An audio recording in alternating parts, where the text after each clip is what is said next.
Прво честитки за одличната организација и кои се првите впечатоци, импресии по завршетокот на трката? Благодарам за честитката. Мислам дека поминавме еден убав ден. Од организацијски аспект одлично поминавме. Мислам дека и надпреварувачите се задоволни од она што го видео на патеката, задоволни се од организацијата.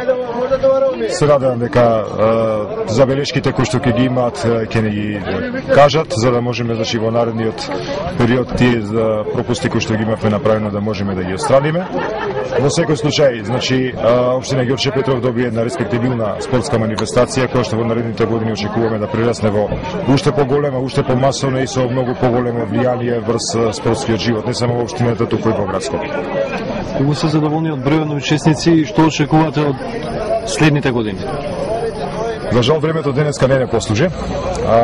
Иако имавме пријавено многу повеќе учесници, меѓутоа очигледно само најхрабрите излегува на терен. Меѓутоа и бројот 71 како број на учесници е сосема доволен за прва ваква манифестација. Се надевам дека во наредниот период ќе можеме и организацијски многу подобро да се екипираме, за да можеме и повеќе да имаме влијание врз јавноста, од каде што ќе можеме уште повеќе учесници да добиеме.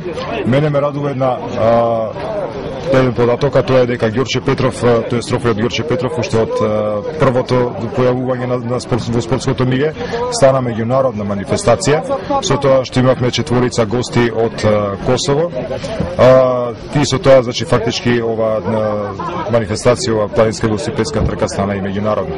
Во наредните години ги очекуваме исто така, значи, нашите пријатели од велосипедските федерации во Србија, во Бугарија, во Албанија, во Грција и пошироко на Балкан.